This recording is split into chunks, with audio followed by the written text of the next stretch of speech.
Affordable property, the way forward in the UAE, say advisory service. Oil production unlikely to be cut by cartel. And the GCC retail sector reviews its projections. This is Inside Business.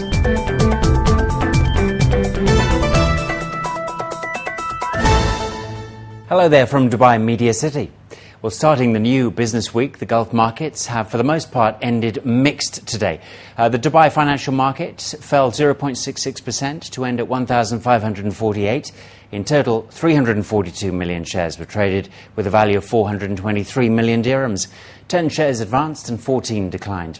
Emaar shares ended at 2.06 dirhams. The Abu Dhabi Securities Exchange closed up by over 3% to end at 2,448. In total, 77 million shares were traded worth 168 million dirhams. 15 shares advanced and 13 declined. Well, the UAE's property sector has been worst hit among the other Gulf states because of the global downturn. Paul Arnold, Director of Real Estate Advisory Service for Ernst & Young, said it was clear that the party was over, for now anyway. Speaking to reporters at an investment forum in Oman, he said that having greater transparency and more affordable properties was the key to wooing foreign investors back. Well, here in the UAE, prices of property are continuing to tumble, as Lizzie Millar reports.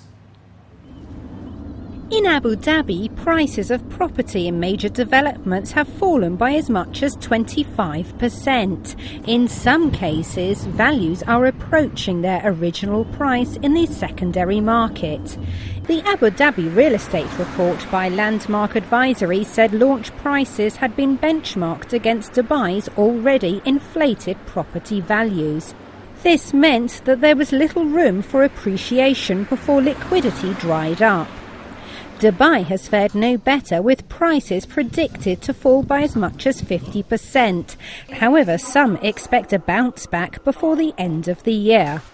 It's an excellent window of opportunity for potential buyers in Dubai today because the prices have come down quite dramatically and they still have the opportunity at this time to cherry-pick the units. This, of course, is good news for buyers lucky enough to cash buy or secure a mortgage. Before, it used to be a seller's market where it was purely biased for the seller, and now it's actually a little bit more consistent with the rest of the world, where everybody takes an equal share when buying or selling. Although properties are becoming more affordable, banks reluctant to give loans are being blamed for holding up the chain. The situation with the banks holding back from home finance has radically affected the market because for first-time buyers they can't get a foothold on the market. Campbell's comments are being matched by other industry professionals who argue that developers' businesses could collapse unless they start to sell cheaper. Lizzie Miller, Inside Business. Well, Iran's oil minister says that OPEC is not expected to announce any new output cuts at a meeting later this month. That's according to the state news agency there. Mr. Nazari said that, quote, "I do not think that we would move towards cutting production again, and we should define a mechanism to repair prices." The next OPEC meeting is in Vienna on March the 15th. Union Properties here in the UAE has said that it expects to make a profit in the first quarter of this year, mainly on gains from rental properties, and it anticipates profits this year to exceed that of 2008. Bucking the trend, Simon Azam, the company's chief executive, told Reuters that a planned Formula One theme park in Dubai would not go ahead unless the developer received financial support from the government or was able to go ahead with a planned bond issue. Last week, Union Properties said it was not moving ahead with construction of the theme park at this stage. Well, the Gulf markets have begun the week mostly mixed. Let's check in now on those all-important numbers, starting off with the UAE general indexes.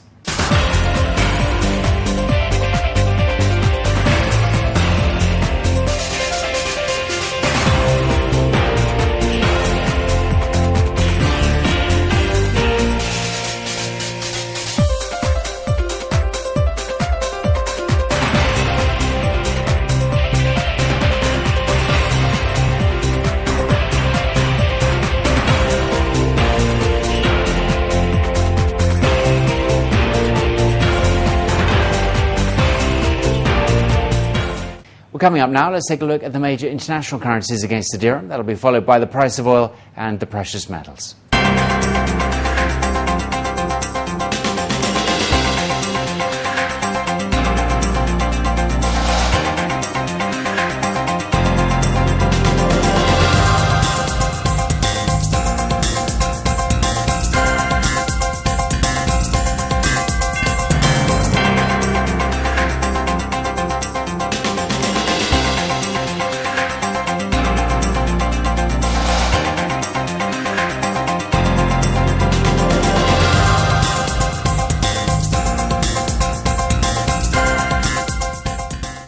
On the way after the break, I'll be speaking with Mohammed Al-Madani about the retail sector in the GCC and how some forecasts in this area might have to be rewritten.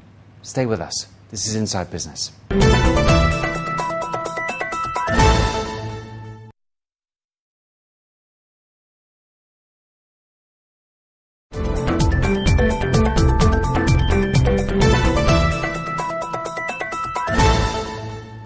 Well, as little as a year ago, business news was full of stories outlining the UAE's retail industry, how it was set to see incredible growth within the next few years, catering to the influx of millions of projected tourists, of 10 million by 2010 and 15 million by 2015.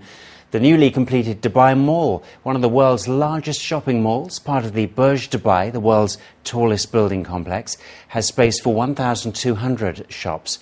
With Dubai Shopping Festival coming to an end for another year, the challenges this time around have been unprecedented, but the organisers say that shoppers have been offered genuine discounts in order to keep the shops busy.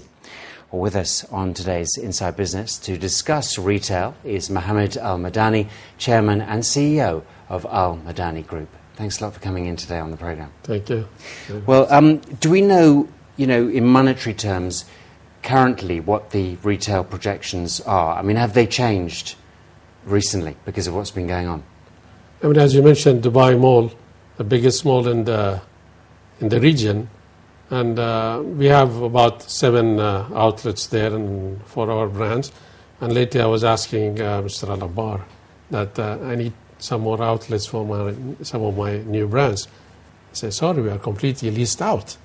So this is one sign of the interest and the faith that global international companies have in Dubai, especially in UAE and especially in Dubai, where some of the studies shows that we're going to be marked 30 billion dirham mark of the business in retail business in UAE, which is the fourth GDP of UAE, and with these numbers, I have a lot of optimism in the growth of business in Dubai. Tell us more about your side of the business, because I mean you're in many different types of businesses, aren't you? And how did that come about? Yeah, we started very humble with a tailoring business. My father had a small tailoring shop in the Ras area, which was at that time in the 50s and 60s and 70s. Used to be that shopping center for the whole Dubai and Deira. And from that humble start, we grow into the apparel. So the first brand which we got was Hang Ten. This is it's a U.S. trademark, but it is owned and managed by by Taiwanese actually. So this is our humble start, and with the growth of Dubai, the first shopping center which was built in Dubai was Al Ghurair Center back in the 70s. And, it was, I wouldn't say it was a ghost town or a ghost place. It was people go there to get a cool place, and it was so hot outside. So it was a bit early, but that shopping centers and the trend of getting, and then the second one was Burjuman in 1992. That's where our first entrance, actually, the first step to the retail was by opening the first Arabic tailoring business in the shopping center. And what's your reach like? Because it's not just, as you mentioned, you're not just in Dubai. I mean, where else are you? We are also in Saudi, in Qatar, Bahrain, and Kuwait. So we cover all the GCC countries. We have sub-franchisee in countries like Libya and Jordan, Lebanon, so like with the brand of Hankton, where we have a master licensee, so we are able also to sub-franchise to other countries. So this is our reach. We have more than 27 countries in our territory. What would have happened if to this region if oil had not been found? What kind of a place do you think it would be? Could it have survived on its trading and alone in its trading routes? I mean, if Dubai is a good example for not depending on the oil revenue. Yes, I worked in the Dubai Petroleum Company, so I know when production started and all that. So it was not until 1969 when Dubai started getting some income from the oil. So before that, Dubai was again a hub for all the trade and merchants. All these old merchants in the souk, they used to import all the spices and the necessity things, the sugar and the rice and the tea, all the different kind of spices. So it's still Dubai, before the oil, it was a hub for the business. I mean, Omanis used to come. I remember in my own father's shop, we used to get a lot of customers from Oman, from Kuwait, from all the rest of GCC countries coming to Dubai even before the oil was discovered. Now, will we see some franchises close, ones which really cannot survive through this current credit crisis, do you think? Do you think there will be some that are lost? Of course. I mean, it depends on the mother company, the principal. I mean, some of the brands, I don't want to mention their names, so it's been bankrupted and closed down, but it was the branches in other countries like but the main one stayed here. I mean, in UAE, we haven't seen any franchisee which has been closed. To my knowledge, up to today, I haven't seen any shop closed because of the principal or the brand bankrupted or closed down. Do you think that some of the forecasts and projections might have to be modified? Yes, no doubt. No doubt that we have to look at our forecast. As I said, don't look too much for the profit this year. If you can survive with cutting costs, of course, there is no doubt that you have to look at your expenses very well and categorize them and see where you can cut costs. Again, one of the things that I emphasize in my company that my goal is not to lay off people. Mohammed Al-Madani, thank you very much for coming in today. Appreciate that. Thank you. Well, there we are. That's it for this edition of Inside Business. You can contact the programme directly by writing to ib@city7tv.com. But for now, from all of us on the team, goodbye, and we'll see you again soon.